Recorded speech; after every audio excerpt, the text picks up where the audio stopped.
Om Shanti. Comfortable होकर बैठें। अपने को डिटैच करें डिस्टर्बेंस से, आवाज़ों से। इस मोमेंट में आ जाएं और एक बार अपने को स्मृति दिलाएं। कम इनटू द अवेयरनेस कि मैं इस शरीर को चलाने वाली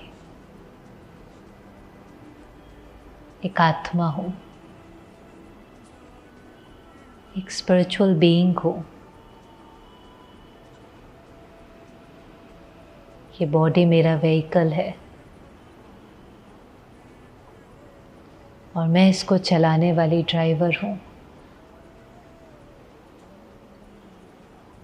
मैं इस बॉडी से सेपरेट हूँ। ये शरीर मैंने अक्वायर किया है, लेकिन मैं इसकी मालिक हूँ।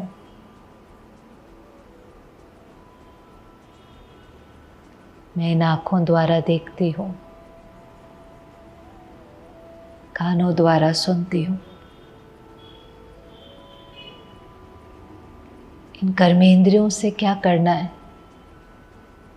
वो चॉइस मेरे पास है।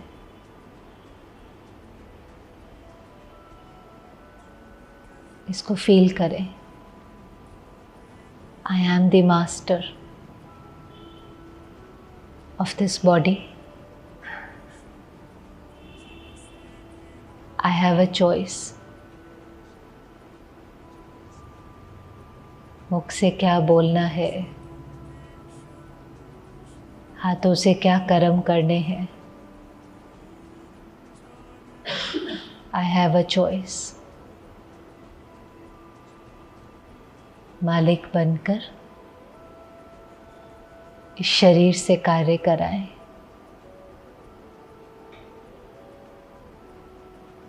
ड्राइवर बनकर अपनी गाड़ी को सही रीति से चलाएं कि इस जीवन की यात्रा में भी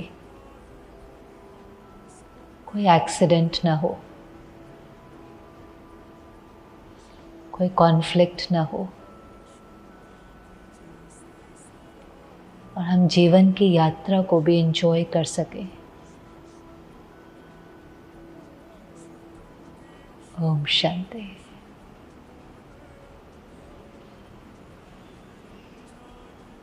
ओम शांति। आज याद रहा थोड़ा सा कि I am separate from this body, कि यहाँ का यहाँ रह जाता है और वापस जाकर सिर्फ वही हो जाता है। क्योंकि ज्ञान को सुनना भी है, लेकिन फिर उसके साथ साथ एक्सपेरिमेंट भी करना है। क्योंकि जब एक्सपेरिमेंट करेंगे तो कोई अनुभव होगा। और सबसे बड़ी अथॉरिटी जीवन में कौन सी होती है? एक्सपीरियंस की। जब तक वो चीज़ अनुभव नहीं होगी ना तो सुनने में अच्छी लगेंगी, लेकिन जब तक वो अनुभव नहीं होती तो उस चीज़ की जैसे मुझे अथॉरिटी नहीं मिलती। एक बार उसका एक्सपीरियंस हो जाता है तो उस चीज़ के ऊपर फेथ बैठ जाता है। अभी वो एक बिलीफ है, लेकिन जब मुझे उसका एक एक्सपीरियंस हो जाता है तो वो बिलीफ ट्रुथ में कन्वर्ट हो जाता है।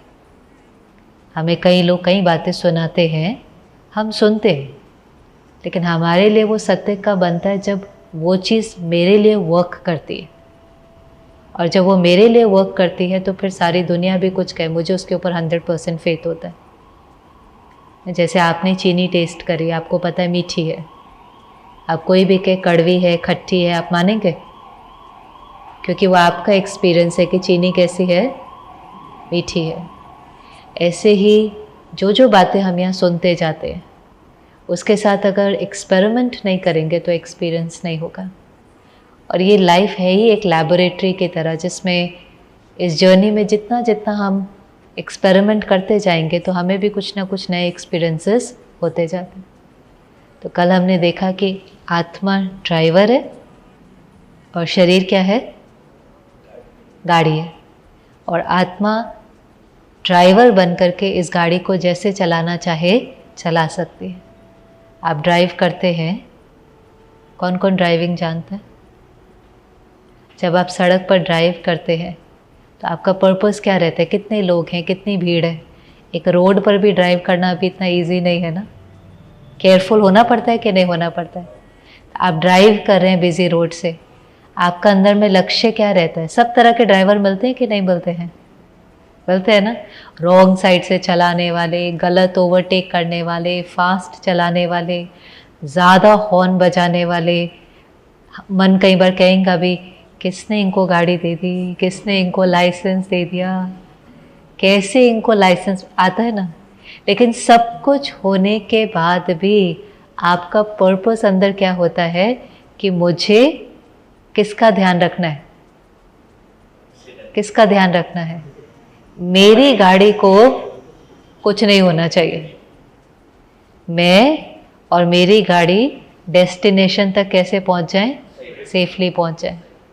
यही होता है ना कि मेरी गाड़ी को कोई स्क्रैच नहीं लगे, मेरी गाड़ी को कोई डेंट नहीं लगे, मेरी गाड़ी में जो लोग बैठे हैं वो सेफली अपने स्थान तक पहुंच जाए। यही रहता है कि हम सबको रुक रुक करके सिखाना शुरू कर देते हैं, तुम ऐसे क्यों गाड़ी चला रहे हो, तुम ऐसे क्यों गाड़ी चला रहे हो, तुम रॉन्ग साइड से क्यों चला रहे हो। पता है हमें कोई कोई रॉन्ग है, पर अगर हम बैठ बैठ करके एक एक को अगर बताना शुरू कर दे कि तुम ऐसे क्यों, तुम ऐसे क्यों, तो फिर तो हम पहुंच गए अपनी मंजिल तक, फिर तो वहीं के वहीं रह जाएंगे। जीवन भी तो यात्रा है ना, इसमें भी हमें किसकी गाड़ी का ध्यान रखना है? किसकी गाड़ी का ध्यान रखना है? हमें अपना ध्यान रखना है। हमें अपना ध्यान रखना है कि ये जर्नी करते हुए, लोगों से मिलते हुए, काम कराते हुए, काम करते हुए, भिन्न भिन्न रोल्स प्ले करते हुए, यहाँ पर भी तो कोई डेंट नहीं पड़ना चाहिए ना। यहाँ पर भी तो जैसे है, जैसे नई कार कैसे अच्छी लगती है, ऐसे यहाँ पर भी तो जैसे मॉर्निंग की स्थिति होती है, पीसफुल, हैप्पी, काम, वैसी रहनी चाहिए ना। यहाँ फिर हम रुक रुक करके थोड़ा क्या करने लग जाते हैं एक दूसरे को। वहाँ नहीं हम सिखाते हैं, हम सोचते हैं मुझे अपना ध्यान रखना है। यहाँ हम फिर क्या करने लग जाते हैं? हर एक को सिखाने लग जाते हैं।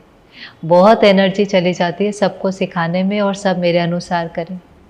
वही सारी एनर्जी अगर अपने ऊपर ले आते हैं ना कि मुझे अपना ध्यान रखना है, अपना ध्यान रखते हुए दूसरों को गाइड करना है, दोनों में कुछ फ़र्क है। एक है दूसरे को कंट्रोल करना है, एक है दूसरे को कंट्रोल करना है, और दूसरा है उसको गाइड करना है या इन्फ्लुएंस करना है। फ़र्क लगता है कि सेम ही है दोनों चीज़ें, शब्द भी डिफरेंट लगते हैं ना। एक है मुझे किसी को गाइड करना है, इंस्पायर करना है, इन्फ्लुएंस करना है, और दूसरा है किसी को कंट्रोल करना है। कंट्रोल करने में क्या होगा कि उसको मेरे अनुसार चलना ही चाहिए, और अगर वो नहीं चलता है तो उसका प्रभाव मेरे पर पड़ने लगता है। आज मेरा बच्चा ही गाड़ी चला रहा है, हमारा फर्ज बनता है कि हम उसको गाइड करेंगे। आप ऐसे चलाओ, धीरे चलाओ, संभाल के चलाओ, गाइड कर रहे हैं। और एक है कि किसी को कंट्रोल करे, ऐसे ही करो, ऐसे ही होना चाहिए, अगर ऐसे नहीं होता तो फिर वो चीज़ मुझे अपसेट करने लगती है, मुझे तकलीफ़ देने लगती है। और जब हम किसी को कंट्रोल करते हैं ना, जो हम कई बार कर बैठते हैं, ईगो होती क्या है? सब कुछ किसके अनुसार होना चाहिए? मेरे अनुसार। अभिमान, ईगो को हिंदी में अभिमान कहते हैं ना, तो अभिमान कहता ही क्या है? अभी मेरी मान, अभिमान। Right now do it my way, and if you don't do it my way, तो ईगो की जो निशानी है, कैसे पता चलता है कि किसी में ईगो है? If it's ego it hurts. माना जहाँ अभिमान है वहाँ अपमान की महसूसता बहुत आती है कि मेरे अनुसार नहीं किया तो मुझे बुरा लग जाएगा, अपसेट हो जाएंगे, नाराज़ हो जाएंगे, विड्रॉ कर लेंगे, रिस्पॉन्सिबिलिटी छोड़ देंगे, कोऑपरेट ही नहीं करेंगे, कहेंगे ठीक है आपको जैसे करना है कर लो। तो हम गाइड भले लोगों को करें, करना ही चाहिए, लेकिन जब हम गाइड करते हैं ना तो हमारा वाइब्रेशन बहुत स्वीट होता है। हम उसके तरीके से प्रभावित नहीं होते, उसके तरीके से डिस्टर्ब नहीं होते, तो हमारी जो वाइब्रेशन उन्हों को जाती है वो अपलिफ्ट करती है, वो एम्पावर करती है, वो ट्रांसफॉर्म होने में उन्हें मदद करती है। तो किसकी गाड़ी का ध्यान रखना है? किसकी गाड़ी का ध्यान रखना है? अपनी गाड़ी का ध्यान रखना है। एक चीज़ हमने देखा, अपनी गाड़ी का ध्यान रखना है। दूसरी चीज़ जो हमने कल देखी थी कि जो रिश्ते हैं वो भी हमने क्या किए हैं इस लाइफ में? अक्वायर किए हैं। और जो अक्वायर किए हैं वो किसी न किसी दिन ऊपर नीचे उनके साथ कुछ हो सकता है कि नहीं हो सकता? छूटने तो चलो बहुत बाद की बात है, वो तो होता ही है एक दिन। ये तो हमें सबको सत्य पता ही है ना कि एक दिन ये शरीर छूटता ही है। लेकिन उसके बीच में भी जिनसे मुझे प्यार है, मेरे अपने हैं, बच्चे हैं, परिवार है, उनके साथ कुछ ऊपर नीचे होता है कि नहीं होता है? अब जब उनके साथ ऊपर नीचे होता है तो हमने देखा कि अगर हम अटैच्ड हैं तो जब उनके साथ कुछ ऊपर नीचे होता है उसका इन्फ्लुएंस किस पर पड़ने लगता है? हमारे पर।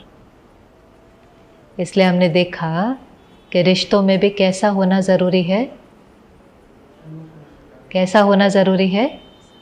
अटैचमेंट नहीं तो फिर इमोशनल डिटैचमेंट। यस, इमोशनली हम डिटैचमेंट, इमोशनली डिटैचमेंट माना उनकी जो इमोशन है इस समय उसका इन्फ्लुएंस मुझे नहीं पड़ रहा है। माना उनकी इमोशन हो सकती है कि अगर उनकी आज जॉब छूट गई है तो उनकी इमोशन कैसी होगी? सैड होंगे, सैड भी होंगे। और क्या क्या होगा? आज कोई घर आता है कहते मेरी जॉब छूट गई, वो उदास होगा, वो डिप्रेस्ड होगा, वो टेंशन में होगा, वो कितना वरिड होगा कि मेरे जीवन में आगे क्या होगा, फाइनेंशियली हम क्या करेंगे, घर कैसे चलाएंगे। अब उसकी इमोशंस इस समय क्या है?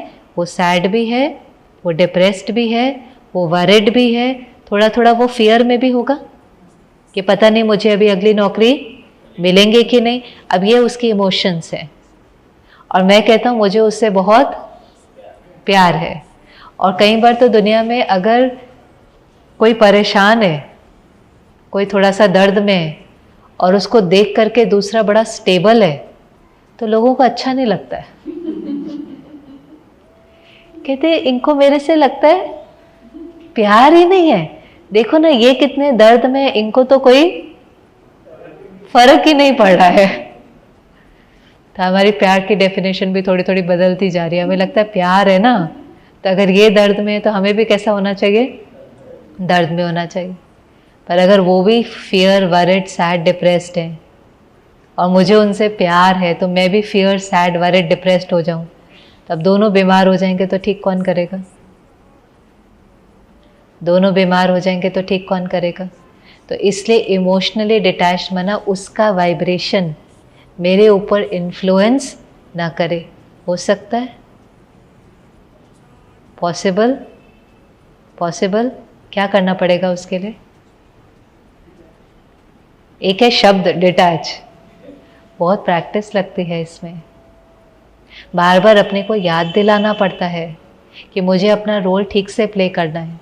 एक बहन कल एक सीनियर सिस्टर सुना रही थी, बहुत सुंदर बात। कहा कई वर्षों से एक बहन आती थी, रेगुलर क्लास करती थी और उसको अंदर में लगता था मुझे बिल्कुल अटैचमेंट नहीं है। क्योंकि जो वाइसेस भी बोलते हैं उसमें एक वाइस यही बोलते हैं ना, काम, क्रोध, लोभ, मोह, अहंकार, मोह। अटैचमेंट को हमेशा वाइस की तरह देखा जाता है। हर धर्म में कहेंगे attachment is the root cause of suffering. Suffering होती है उससे क्योंकि आप अटैच्ड हैं। तो उसने लंबा समय से प्रैक्टिस करती थी, उसने कहा नहीं नहीं मुझे बिल्कुल अटैचमेंट नहीं है। तो वो सीनियर सिस्टर कहती मुझे भी देख करके लगता था इसको बिल्कुल अटैचमेंट नहीं है, फील होता था कि नहीं है, वो भी कहती थी। फिर उसने ही एक दिन सुनाया कि उसके सामने घर में एक सीन हुई होंगी। कहा रात को मेरे बच्चे को अचानक बहुत खांसी उठी और बहुत ज़्यादा स्ट्रॉन्ग खांसी उठी और ऐसी हो रहा था कि जैसे वो सांस ही नहीं ले पा रहा था, इतनी उसको खांसी हुई। अब वो रात का समय था तो आधी रात को तो कोई डॉक्टर भी जल्दी से नहीं मिलता। तो कहा वो खांसी कर रहा था, सांस नहीं ले पा रहा था, तो उसकी चीख की आवाज़ निकलती थी और इधर उसकी चीख की आवाज़ निकलती थी, उसकी चीख की आवाज़ सुन करके मेरी चीख की आवाज़ निकलती थी कि इसको क्या हो रहा है। वो रो रहा था, इधर मैं उसके साथ साथ रोने लगी और कहती फिर मुझे रियलाइज़ हो रहा है ये मुझे क्या हो रहा है, उसके साथ साथ मैं क्यों इन्फ्लुएंस होती जा रही हूँ। और फिर वो अपना एक्सपीरियंस शेयर करती जाती है कि आधी रात को अभी डॉक्टर तो नहीं मिल सकता, तो कभी किसी को खांसी होती है तो कभी कभी शहद देते हैं ना, उससे उसको ठीक हो जाता है। तो उसने वो हनी की बॉटल, शहद की बॉटल बहुत संभाल करके रखी हुई थी और अब वो ढूंढने जाती है, एक कबर्ड खोल रही है, दूसरी खोल रही है, तीसरी खोल रही है, लेकिन उसको वो शहद की बोतल मिल ही नहीं रही है। अब उसको अंदर में लग रहा है ये शहद भी नहीं मिल रहा, डॉक्टर भी नहीं मिल रहा, पता नहीं इसका क्या होगा, अंदर पूरा ऊपर नीचे। और फिर उसको रियलाइज़ होता है कि ये ठीक नहीं है। 1 मिनट का वो साइलेंस लेती, अपने को थोड़ा सा डिटैच किया, परमात्मा को याद किया, का उतना समय मैंने अपने को पूरा उस बच्चे से थोड़ा सा डिटैच किया, उसके इन्फ्लुएंस से डिटैच किया, और कहा 2 मिनट के बाद ही जब यहाँ हलचल ख़त्म हुई, यहाँ पर थोड़ी सी अवेयरनेस आई कि मैं मदर हूँ, मेरा रोल है इसको प्रोटेक्ट करना, मेरी रिस्पॉन्सिबिलिटी है इसको फर्स्ट एड देना, अगर मैं इस समय फियर में चली गई तो इसको कौन ध्यान देगा। और अपने को वो रिमाइंडर देकर कहती है, जब मैं खड़ी हुई तो शहद की बोतल सामने पड़ी थी और मुझे दिखाई नहीं दे रही थी। होता है ऐसा कि नहीं, हलचल में कोई चीज़ सामने होती है, वो डिसीजन इतना क्लियर होता है लेकिन हमसे लिया ही नहीं जाता क्योंकि मन सारा ऊपर नीचे होता है। कहा फटाफट उसको शहद गर्म पानी में करके दिया, उसकी खांसी ठीक हो गई। पर वो सिंपल सी बात है, पर वो उस समय सुना रही थी कि मुझे रियलाइज़ हुआ कि इतनी छोटी सी बात थी, लेकिन क्योंकि I was so emotionally attached, तो कभी कभी उस समय पर जो हमारा सही रिस्पॉन्स होना चाहिए, जो हमारा सही रोल होना चाहिए, जो परमात्मा कई बार कहता है कि एक शब्द जिससे हम इमोशनली डिटैच हो पाते हैं, कि अपने को गृहस्थी नहीं समझो। गृहस्थी समझते हैं ना, हम कहते हैं हम गृहस्थी है ये हमारी, वो कहते हैं अपने को ट्रस्टी समझो। गृहस्थी नहीं समझो, क्या समझो? ट्रस्टी कौन होता है? कोई भी हम कभी कभी कुछ बनाते हैं, फंड बनाते हैं, कुछ बनाते हैं, कमेटी बनाते हैं, तो उसके ट्रस्टीज होते हैं कि नहीं? मैनेजिंग कमेटी के ट्रस्टिंग्स होते। तो ट्रस्टी का काम क्या होता है? वो ओनर नहीं होते, एक होता है ओनर, दूसरा होता है ट्रस्टी। ट्रस्टी का काम क्या होता है? उस ट्रस्ट को संभालना, उसकी रिस्पॉन्सिबिलिटी होती है। वो कभी ये नहीं कहता कि ये मेरा ट्रस्ट है, उसको पता होता है कि इस ट्रस्ट को मुझे संभालने की जिम्मेवारी दी गई है, आई एम रिस्पॉन्सिबल। लेकिन ट्रस्ट मेरा नहीं है, मैं केवल संभालने के निमित्त हूँ। हम अपने परिवार के कौन हैं? हम ट्रस्टी हैं। घर में जो बच्चे हैं, जो परिवार है, हम ट्रस्टी हैं। परमात्मा ने हमें रिस्पॉन्सिबल बनाया है कि हम इनकी ठीक से केयर कर सकें, रिस्पॉन्सिबिलिटी अच्छे से निभा सकें, इनको प्यार, शक्ति, प्योरिटी, वो वाइब्रेशन दे सकें कि वो एक अच्छे इंसान बन सकें। पर अगर हमें सब कुछ उन्हें देना है तो हमें पहले कैसे होना पड़ेगा? अगर हमें उन्हें हेल्प करना है तो हमें इमोशनली कैसा होना पड़ेगा? स्ट्रॉन्ग। हमें इमोशनली स्ट्रॉन्ग होना पड़ेगा। कई चीज़ें ऐसी हैं कि आप आपके पास नहीं है, आप उनको दे सकते हैं।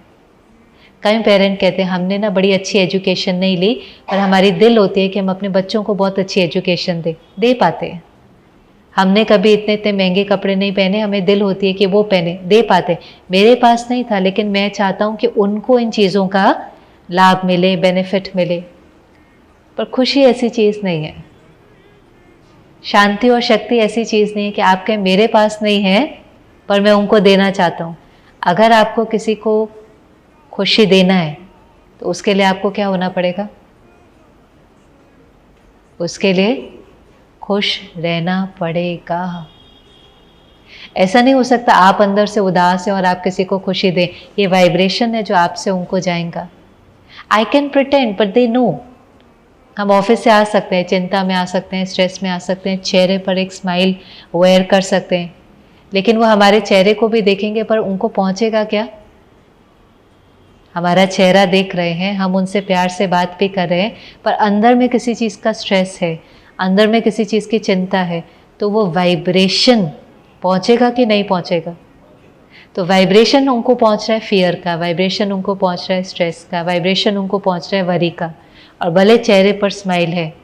तो हम सभी को अभी तक तो इतने दिन में पता चल गया है कि हम पहले क्या करते हैं। People are very sensitive to feelings, to vibrations.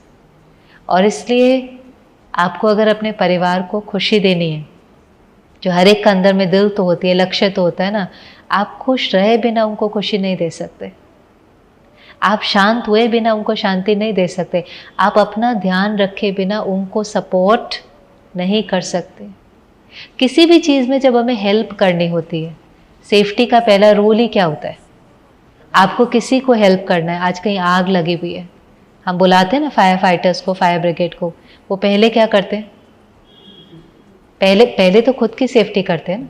उनका जो कॉस्ट्यूम है, जो मास्क है, जो हेलमेट है, चाहे कितना भी टाइम लगे, वो ये थोड़ी ना सोचेंगे कि मुझे ये सब कुछ पहनने में 5 मिनट लगेंगे, इसमें तो वो सारा जल जाएगा, मैं पहले वहाँ जा कर के मदद करूँ। नहीं, क्योंकि उस प्रोसेस में तो वो भी जल जाएंगे।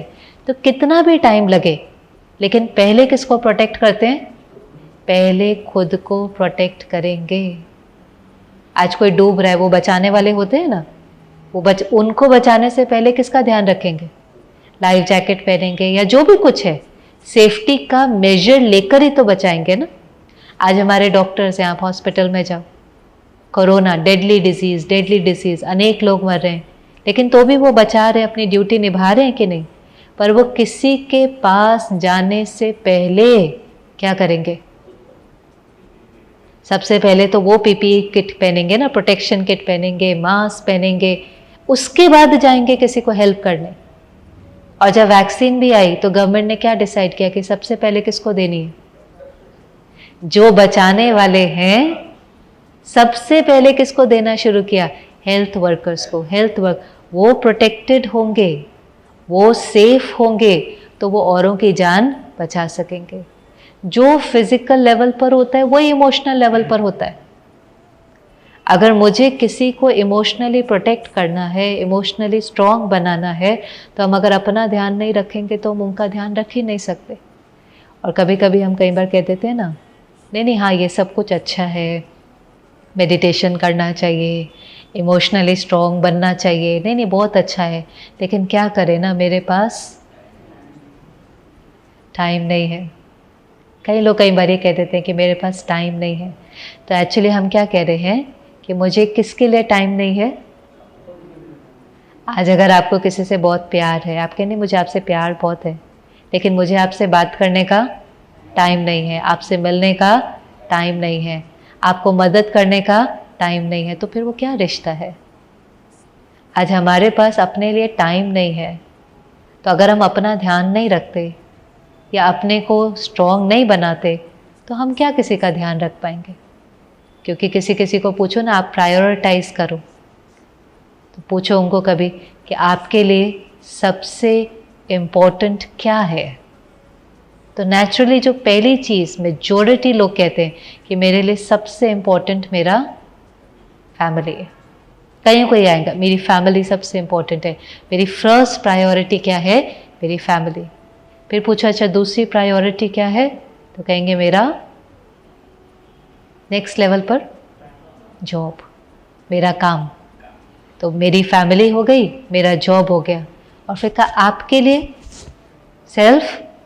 तो कहेंगे नहीं मैं वो लगता है बहुत सेल्फिश लगता है उनको लगता है नहीं, सब कुछ करने के बाद अगर टाइम मिल गया तो ठीक है, अपने लिए निकाल लेंगे। अपने लिए थोड़ी ना कोई टाइम निकालता है, ये तो बड़ा सेल्फ ऑब्सेशन जैसा है, सेल्फिश होने जैसा है।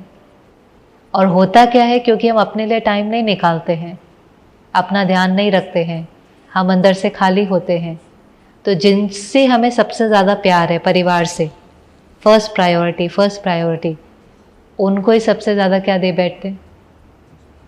अगर अंदर से खाली हैं, चिड़चिड़े हैं, किसी भी कारण से अपसेट हो जाते हैं, फियर में हैं, तो सबसे ज़्यादा वो वाइब्रेशन किसको दे रहे हैं? खुद को तो दे ही रहे हैं। और जिनको हम कह रहे हैं ये मेरी प्रायोरिटी है, ये मेरी प्रायोरिटी है, मैं सब कुछ इनके लिए करता हूँ, मैं सारी मेहनत इनके लिए करता हूँ, और उनमें से घर में अगर ज़रा सा कोई एक लाइन भी बोल दे या कुछ काम करने में ऊपर नीचे, तो सबसे ज़्यादा हमारा गुस्सा किस पर निकल जाता है? अभी ऑफिस में भी करने से पहले 2 बार सोचते हैं, यहाँ पर अगर बोल दिया तो पता नहीं, फियर तो रहता है ना नौकरी का।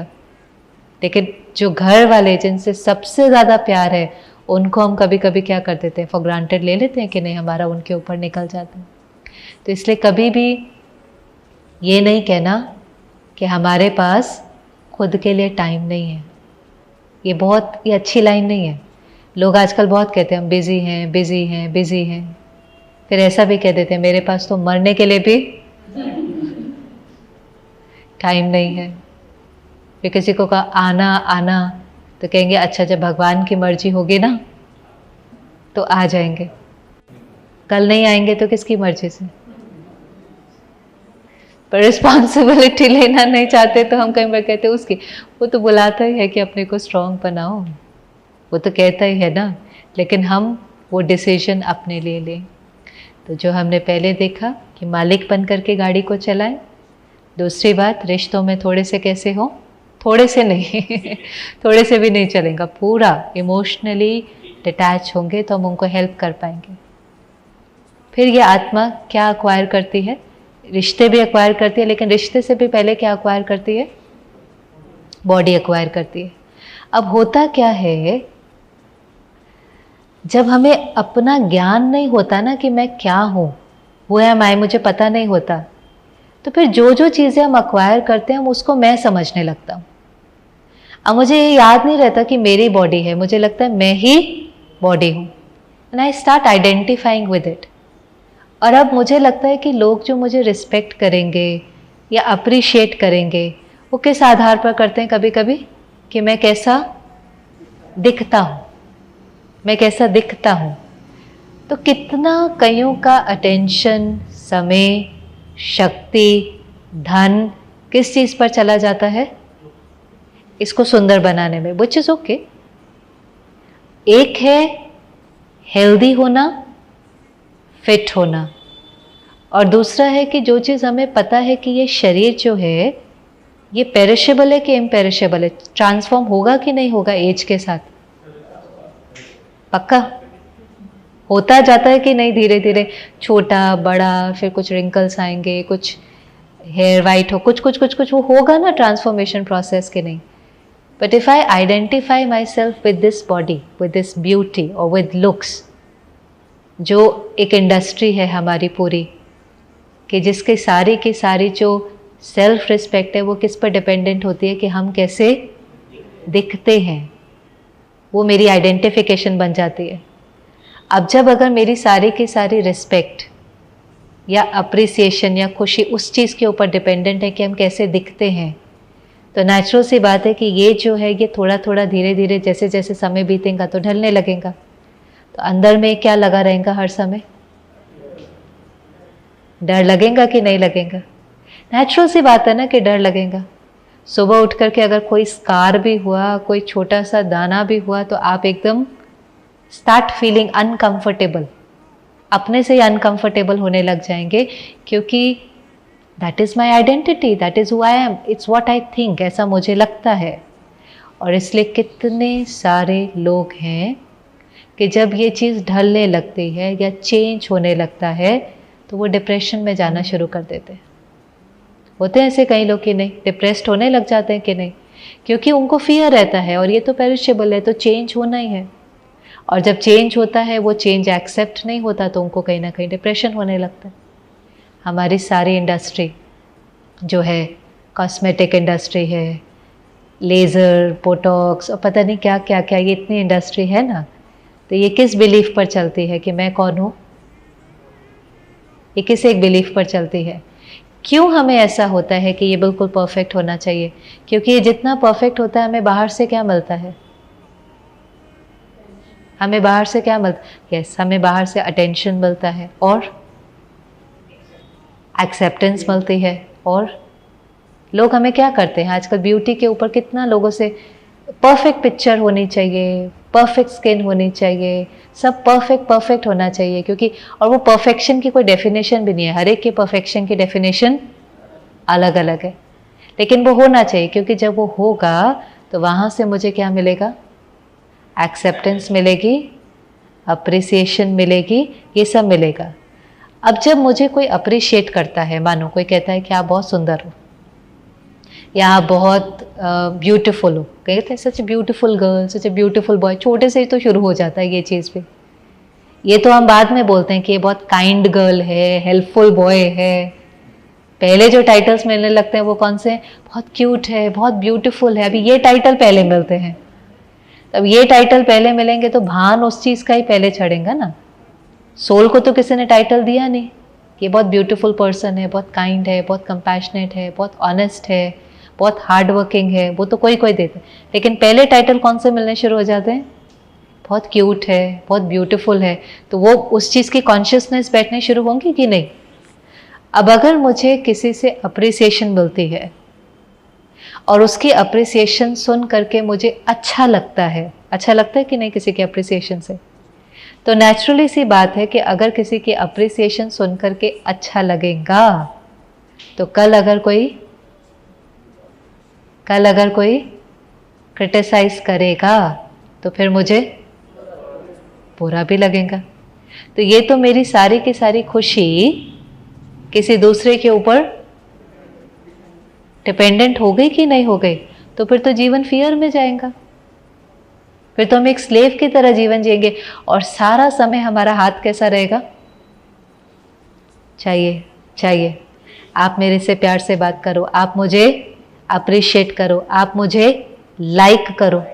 रोज हम फोटो डालते हैं ना एक सोशल मीडिया पे, कई लोग रोज डालते हैं, रोज। हमें पता नहीं चलता, it is a very deep addiction. वो मेरी खुशी की खुराक बन जाती है।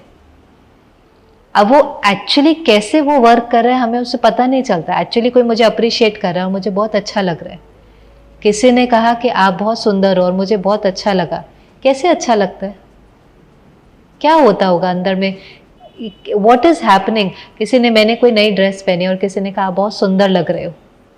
किसी दिन ऐसा भी होता है ना कि हमारा मूड ठीक नहीं है, कोई कितना भी अप्रिशिएट कर ले, कोई कितना भी कह ले आप बहुत अच्छे हो, आप बहुत सुंदर हो, आप, लेकिन हमें फर्क ही नहीं पड़ता ना, क्योंकि उस दिन हम अंदर से थोड़े से सैड होते हैं या डिप्रेस्ड होते हैं। तो वो कितना भी हमें खुश करने की कोशिश करते हैं लेकिन हम खुश हो ही नहीं पाते। और किसी दिन होता है कि किसी की एक लाइन भी मुझे बहुत खुश कर देती है। कैसे होता होगा ये? अब आप देखो होता क्या है, इसको समझो क्या होता है। कोई मुझे खुश कर नहीं सकता, कोई मुझे उदास कर नहीं सकता। ये सब कुछ मैं ही करता हूँ, लेकिन मुझे पता नहीं चलता है और हम डिपेंडेंट होते चलते हैं।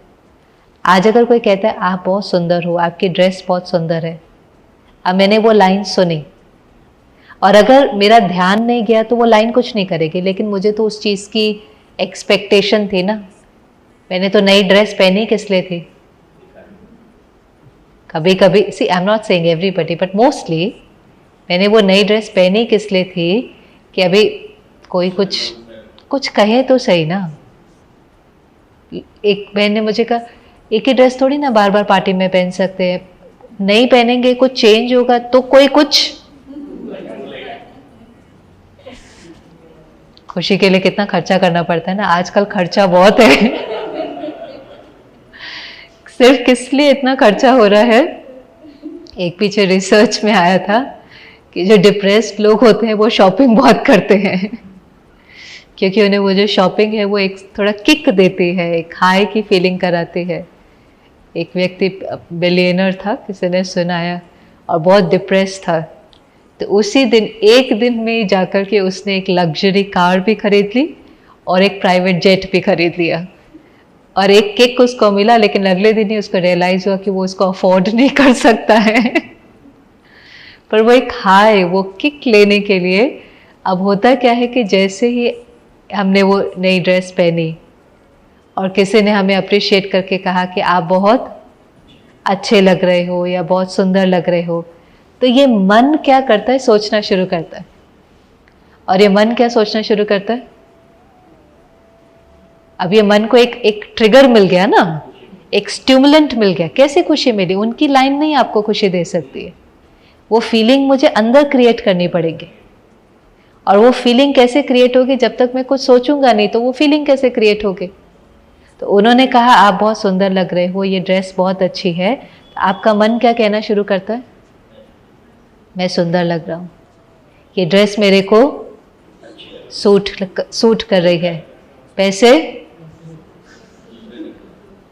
पैसे वसूल, राइट। और ये एक एक थॉट क्या क्रिएट करने लग जाता है? खुशी खुशी खुशी। It's every thought creates a feeling ना। तो वो स्टिमुलेंट के आधार से हम अच्छा सोचना शुरू करते हैं और वो एकदम अच्छी फीलिंग होने लगती है। लेकिन फील क्या होता है कि ये सब कुछ किसके कारण से हो रहा है? दूसरा भी लगता है और ड्रेस भी लगती है। अब एक्चुअली तो ये मैटर है, ड्रेस बिल्कुल एक ड्रेस का पर्पस क्या होता है? ऐसा नहीं है, इसका ये मतलब नहीं है कि हम अच्छे से तैयार नहीं हो, हम नए कपड़े नहीं पहने, हम सब कुछ करें, उसमें वो नहीं है। पर कभी कभी हम ये सारी चीज़ें किसके लिए कर रहे हैं? ये सारी चीज़ें किस लिए कर रहे हैं? औरों से अप्रिसिएशन, रिस्पेक्ट या खुशी के लिए। वहाँ गड़बड़ हो जाती है, वहाँ गड़बड़ हो जाती है। आपने कोई नई ड्रेस खरीदी, उसमें कुछ गलत बात नहीं है। ड्रेस किस लिए होती है? बॉडी को प्रोटेक्ट करने के लिए। एक्चुअली अगर हमें अप्रिसिएशन नहीं चाहिए तो हम क्या पहनेंगे? कब कितनी बार ऐसा होता है कि जब हम सुबह पहनने के लिए जाते हैं तो हम कई बार ये सोचते हैं कि मैं वो पहनूं जो मैं कंफर्टेबल है, या कभी कभी सोचते हैं वो पहने जो अच्छा लगेगा। किसको? मुझे। And sometimes we wear something जिसमें हम कई बार बहुत अनकंफर्टेबल होंगे, हमें कंफर्ट नहीं होगा, लेकिन फिर भी हम उसको पहनेंगे क्योंकि अप्रिसिएशन मिलती। और उनकी अप्रिसिएशन एक मेरे लिए स्टिमुलेंट बन जाती है यहाँ पर सही थॉट्स क्रिएट करने के लिए। और वो जो थॉट्स हैं वो फिर मुझे एक अच्छी फीलिंग क्रिएट करते हैं। तो एक्चुअली मुझे वो फीलिंग चाहिए, मुझे वो फीलिंग चाहिए। आत्मा की खुराक है खुशी। जैसे शरीर है 5 तत्वों का बना, इसको 5 तत्व चाहिए कि नहीं चाहिए? इसको अगर ऑक्सीजन भी चाहिए, पानी भी चाहिए, सब चाहिए कि नहीं? नहीं मिलेगा तो क्या होगा? ये बॉडी हलचल में आएंगे कि नहीं आएंगे अगर ना मिले तो? ऐसे ही आत्मा को खुशी चाहिए, उसको प्यार चाहिए। अगर आपको वो खुशी क्रिएट नहीं करनी आती है, एक्चुअली खुशी मन की स्थिति है। मेरा जो एक एक थॉट है वो या तो खुशी क्रिएट कर सकता है या फियर क्रिएट कर सकता है, पर मुझे वो आता नहीं है करना। मैं अपना ध्यान नहीं रखता, अपने थॉट को कॉन्शियसली क्रिएट नहीं करता, तो फिर मेरी खुशी किसी चीज़ पर डिपेंडेंट हो जाती है। आप अप्रिशिएट करो, फिर मैं अच्छा सोचूं, फिर मैं अच्छा फील करूं। पर इसमें रिस्क बहुत है। इसमें रिस्क क्या है कि आज तो वो अप्रिशिएट करेंगे, कल डिपेंडेंसी में बड़ा रिस्क ये है ना कि मेरी फीलिंग्स आपके ऊपर डिपेंडेंट है कि आप क्या कहते हैं। तो अगर आप कहते हैं कि आप बहुत अच्छे लग रहे हैं तो मुझे अच्छा फील होता है, और अगर कल आपने कह दिया, कल अगर आपने कह दिया ये क्या पहना है, ये कलर तो आपको सूट ही नहीं कर रहा है, तो अभी वहां पैसे वसूल हुए थे और यहाँ पर फिर मन कुछ कहना शुरू करता है कि नहीं कहना? मन ये नहीं कहता है। एक्चुअली तो मन को क्या कहना चाहिए? मन को कहना, कोई क्रिटिसाइज करे या अप्रिशिएट करे, मन को तो ये कहना चाहिए कि ये मेरी चॉइस है, ये मुझे अच्छा लगता है, ये मुझे कंफर्टेबल लगता है, इसलिए मैंने ये पहना है। ये मेरे मन को कहना चाहिए कि ये मेरी चॉइस है, इसमें मुझे कंफर्टेबल लगता है, और ये जो सब कह रहे हैं ये इनका ओपिनियन है, ये इनका फीडबैक है। किसी को ब्लू कलर अच्छा लगता है, किसी को येलो कलर अच्छा लगता है, किसी को कोई वेस्टर्न अच्छा लगता है, किसी को इंडियन अच्छा लगता है, किसी को टाइट अच्छा लगता है, किसी को लूज अच्छा लगता है। ये सब हर एक की अपनी डिफरेंट चॉइस है, डिफरेंट परसेप्शन है। ये मुझे क्रिटिसाइज भी नहीं कर रहे हैं, ये केवल अपना ओपिनियन दे रहे हैं, अपना फीडबैक दे रहे हैं। ये मुझे इंसल्ट नहीं कर रहे हैं, केवल अपना परसेप्शन मेरे साथ शेयर कर रहे हैं। ये मेरे मन को कहना चाहिए, और अगर मेरा मन ये कहेगा, इसको कहेंगे सेल्फ रिस्पेक्ट।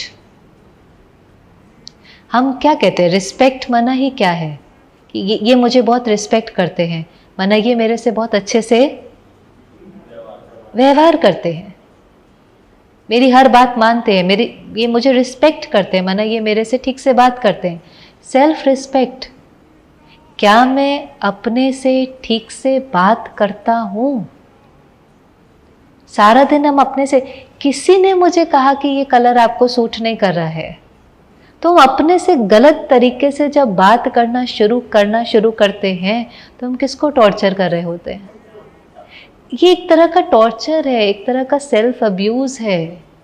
एक तरह से स्व को दुख देने जैसा है, क्योंकि आपकी हर एक स्टेटमेंट आपको दुख पहुंचाएंगे। फिर वो सिर्फ ड्रेस तक नहीं रहता, फिर वो स्किन का कलर, पूरी बॉडी ना। कितने हमें आकर के मिलते, कहते ये घर से बाहर नहीं निकलते, इनका कॉन्फिडेंस बहुत कम है। क्यों कॉन्फिडेंस कम है? इनका थोड़ा वजन ज़्यादा है। अच्छा ठीक है, वजन ज़्यादा है तो कोई बात नहीं। कहते नहीं नहीं, इनका वजन ज़्यादा है, फैट है। कई लोग फैट होते हैं ना, उनका कॉन्फिडेंस कम हो जाता है। अब दोनों चीज़ों में कोई फ़र्क है। एक है आई एम फैट, मैं मोटा हूँ, और दूसरा है मेरा शरीर मोटा है। सोचो, दोनों लाइनें सुन करके देखो, कुछ फ़र्क है क्या? एक है मैं मोटा हूँ और दूसरा है मेरा शरीर मोटा है। क्या राइट लगता है? मेरा शरीर मोटा है, मैं शरीर से अलग हूँ, मेरा शरीर मोटा है। अब कोई मुझे कहता है, तुम बहुत, लोग टीज कर देते हैं, ट्रोल कर देते हैं, अब्यूज़ कर देते हैं, लेकिन मुझे नहीं पता कि मैं कौन हूँ। मुझे लगता है मैं ये शरीर हूँ। तो वो जब ट्रोल या अब्यूज़ करते हैं तो वो किसकी रिस्पेक्ट कम होने लग जाती है? किसके ऊपर वो सारा प्रभाव यहाँ सब चलने लगता है, और वो बच्चे कई बार तो डिप्रेशन तक में चले जाते हैं। अब अपने से बात करें, इस सिचुएशन में लोग कुछ कह रहे हैं, ठीक है, वो इंसल्ट कर रहे हैं, वो बुली कर रहे हैं, वो अब्यूज़ कर रहे हैं, वो कर रहे हैं, हम उनको क्या नहीं कर सकते? कंट्रोल नहीं कर सकते। आजकल करते हैं करने की कंट्रोल, पर कहाँ तक कर पाएंगे? कहाँ तक कर पाते हैं? अब हम वहाँ, कभी कभी तो हमारे पास ये चॉइस होती है कि हम प्राइवेट रह सकते हैं, कभी कभी तो हम होते ही पब्लिक फिगर है। जब हम पब्लिक फिगर होते हैं तो हम कहते हैं हर एक के पास पावर टू, आजकल कहते हैं पावर टू स्पीच, हर एक को अपना ओपिनियन देने की, फीडबैक देने का हक है, वो बोलते हैं कुछ ना कुछ। अब कोई कहता है कि आप, बॉडी शैमिंग जिसको कहते हैं ना, कोई कहता है आप मोटा है। अब मुझे अपने से बात करनी है, कैसे बात करेंगे अपने से? अपने को रिस्पेक्ट दो, सेल्फ रिस्पेक्ट। क्या कहेंगे अपने को? क्या लाइन अपने को कहेंगे? अपने प्रति कंपैशनेट कैसे होंगे कि उस चीज का इन्फ्लुएंस मेरे ऊपर ना पड़े? क्या बोलेंगे अपने को? मैं मोटा हूं बोलेंगे? नहीं। क्या बोलेंगे अपने को? मैं बिल्कुल ठीक हूं, मैं बिल्कुल ठीक हूं, मेरा शरीर मोटा है, मुझे इसका ध्यान रखना है, इसके ध्यान रखने के लिए मुझे कई चीज़ें अपनी लाइफस्टाइल में चेंज करनी पड़ेंगी, डाइट करना पड़ेगा, एक्सरसाइज करनी पड़ेंगी। हम बॉडी से भी क्या हो रहे हैं? डिटैच, क्योंकि बॉडी भी हमने क्या करी है? अक्वायर की है। इस बॉडी का ध्यान रखना है, इस शरीर का ध्यान रखना है, लेकिन मैं और शरीर अलग हैं। शरीर मोटा, ये सोच सोच करके मैं मोटा हूँ, लोग मेरे बारे में कैसी कैसी बातें करते हैं, मैं जाऊँगा तो लोग मुझे रिजेक्ट करेंगे, ऐसे ऐसे ना। अब मैं मोटा होना शुरू हो जाता हूँ। मैं जो कंफर्टेबल था, पीसफुल था, गलत सोचने से अब मैं मोटा, मैं बीमार होना शुरू हो जाता हूँ। यहाँ तक कि कोई बीमारी भी हो जाए, अभी ये भी पिछले साल में बहुत देखा, जैसे जैसे लोगों को कोई बीमारी होने लगी ना, तो तन को बीमारी हुई थी, पर तन के साथ साथ क्या बीमार होने लग गया? हुआ बीमार कि नहीं? कल भी भाई सुना रहे थे, कहा कि मैं यूएस में था, मेरा पूरा यहाँ रिब्स हो गए, कुछ कुछ हो गया, पर मैं ठीक हो गया। लेकिन जब कोरोना हुआ तो फिर तन के साथ साथ क्या बीमार हो गया? अब तन के साथ मन क्यों बीमार हुआ? तन बीमार था ना, ठीक है, ये तन है, इसको बीमारी हुई है। बात करो अपने आप से, क्या बात करेंगे अपने को? ठीक है, ये बॉडी है, इसको बीमारी हुई है, अब बोलो अपने को कैसे ठीक करेंगे, कैसे बात करें? कोई दूसरा आपके पास आकर के कहता है इनको बहुत बड़ी बीमारी हो गई है, आप कैसे बात करते हैं उनसे? एकदम आता है ना, कोई बात नहीं, ठीक हो जाएगा। फिर क्या कहते हैं उनको? बोलते जाओ भी किसी दूसरे। आपके पास कोई आपका फ्रेंड अभी कॉल करके कहता है देखो मुझे ये बीमारी हो गई है, आप क्या बोलते हैं उसको? चिंता मत करो, कोई बात नहीं, ठीक हो जाएगा, बेस्ट डॉक्टर्स करो, बेस्ट इलाज करो, अपना ध्यान रखो, हम सब आपके साथ हैं। कोई ऐसी बात नहीं है, बातें आती हैं और ये बात ही तो कर रहे हैं ना हम उनको, बात करते करते हल्का कर रहे हैं ना, क्योंकि हम उनसे क्या हैं, थोड़े से हम उनसे डिटैच हैं। जैसे हम डिटैच होते हैं हमें आ जाता है ना कि दूसरे को क्या गाइडेंस देनी है, दूसरे को क्या सिखाना है। ऐसे अपने से डिटैच होकर के उस समय क्या होना था, अच्छा ठीक है बीमारी आई है ना, बेस्ट डॉक्टर्स हैं, बेस्ट इलाज कर रहे हैं, सब कुछ धीरे धीरे ठीक हो जाएगा।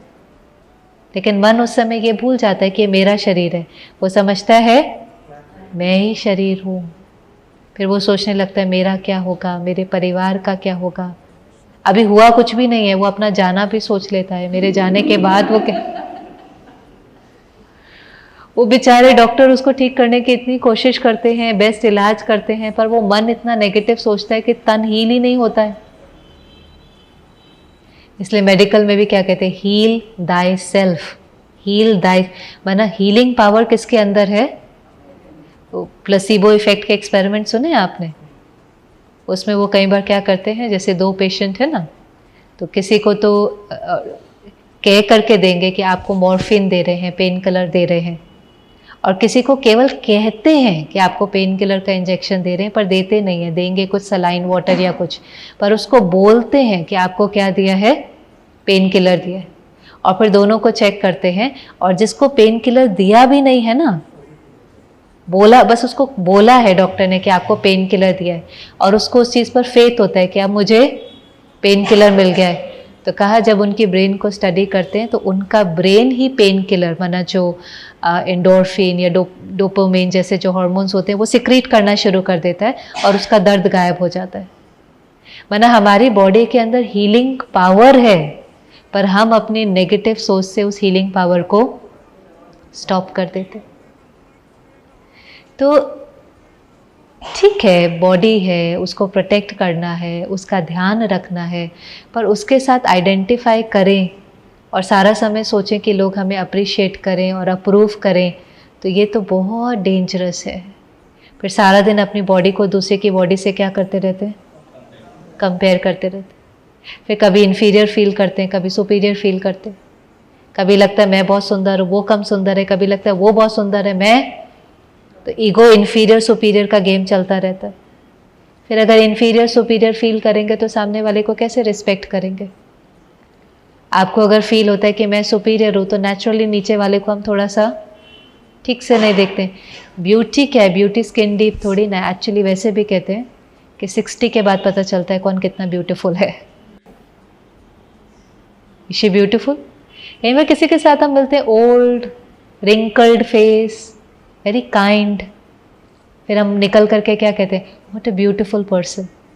निकल जाता है मुंह से कि नहीं, कितना कितना कितना अच्छा व्यक्ति है। तो कोई हमें अप्रिशिएट भी करता है, वो केवल हमारी बाहर के लिए करे कि जो हम हैं, जो हमारी इनर ब्यूटी है। इनर ब्यूटी किसकी होती है, हमारी वैल्यूज़, हम कितने काइंड हैं, कितने कंपैशनेट हैं। और कोई कहे सिर्फ ये नहीं कि व्हाट अ ब्यूटीफुल फेस, लेकिन कोई कहे व्हाट अ ब्यूटीफुल पर्सन, ये कितने अच्छे इंसान हैं, ये कितने अच्छे हैं, ये कितने सुंदर हैं। एक्चुअल सुंदरता वो होती है। कई फोटोग्राफर्स ये काम ही करते हैं, मतलब वो जो रियल सुंदरता होती है ना, उसको कैप्चर करने की कोशिश करते हैं। कॉम्पिटिशन्स होते हैं और उसमें वो किसी की इनोसेंस को कैप्चर करने की कोशिश करते हैं, किसी की सिंप्लिसिटी को कैप्चर करने की कोशिश करते हैं, किसी की प्योरिटी को कैप्चर करने की कोशिश करते हैं। And actually it comes all under the banner of beauty. Beauty के बैनर के नीचे आता है रियल ब्यूटी, इनर ब्यूटी। और वो इनर ब्यूटी पेरिशेबल नहीं है, वो इनर ब्यूटी सदा रहती है। ये वाली ब्यूटी तो धीरे धीरे चली जाएंगी। तो एक चीज़ जो सोल कॉन्शियस है, ये सोल कॉन्शियस, देखो सिर्फ थ्योरी नहीं है कि मैं सोल हूँ, लेकिन सोल कॉन्शियसनेस, मुझे भान हो कि मैं शरीर नहीं हूँ, लेकिन मैं कौन हूँ, मैं आत्मा हूँ। ये शरीर मैंने लिया है। हर एक का शरीर, किसी का छोटा है, किसी का मोटा है, किसी का थोड़ा सा, कोई वाइट कलर है, कोई ब्लैक कलर है, कुछ भी, इट इज़ ओके। लेकिन वो बॉडी वो व्हीकल है, वो एक व्हीकल है, एक गाड़ी है जिसके द्वारा आत्मा अपना कार्य कराती। कैसा भी किसी का व्हीकल है, हमें उसको क्या करना चाहिए, कैसा भी किसी का व्हीकल है, हमें उसको क्या करना चाहिए, बोलो, एक्सेप्ट करना चाहिए और उसको रिस्पेक्ट करना चाहिए। पर अगर हम अपने को नहीं रिस्पेक्ट कर पाते तो दूसरे को कर नहीं पाते ना। सेल्फ रिस्पेक्ट होंगे ना तो उसका कैसा भी कलर होगा, कैसा भी हाइट होंगी, कैसी भी बॉडी होंगे, आप उसको रिस्पेक्ट कर पाएंगे। आप उस एक्सटीरियर के बियॉन्ड जो वो हैं उसको देख पाएंगे। तो कल करके देखें एक दिन हम वो बॉडी को ना देखें, किसको देखें? और हमें याद रहे कि ये बॉडी केवल क्या है? ये व्हीकल है जिससे आत्मा अपना कार्य करती है। 2 मिनट वापस साइलेंस लेते हैं।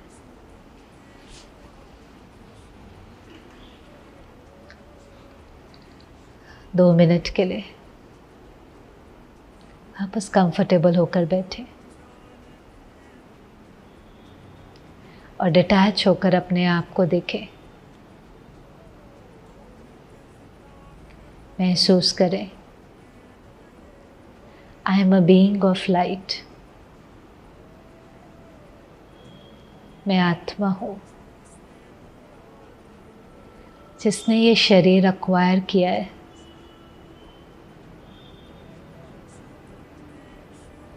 ये शरीर मेरी गाड़ी है जिसके द्वारा मैं आत्मा कार्य करती हूँ। लेकिन केवल ये गाड़ी है, ये मैं नहीं हूँ। मैं तो बहुत सुंदर, यूनिक, ब्यूटीफुल बीइंग हूँ। मेरा शरीर छोटा हो सकता है, मोटा हो सकता है, और मेरी रिस्पॉन्सिबिलिटी है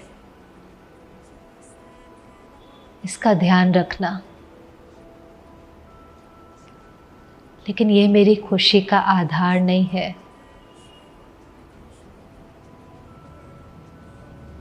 ये मेरा व्हीकल है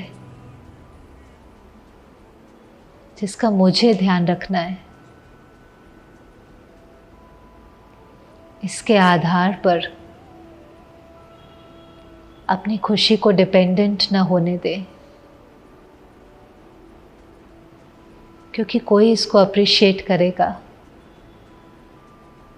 कोई इसको क्रिटिसाइज भी करेगा। वो उनका देखने का नज़रिया है। वो भले कुछ भी कहते हैं, लेकिन अपने को रिस्पेक्ट दे, अपने से ठीक से बात करे, अपने को अब्यूज़ करने के बजाय अपने पर रहम करे। और इस मोमेंट में इस बॉडी को थैंक्स करे। Gratitude for this body. कि शरीर नहीं होता तो हम काम कैसे करते?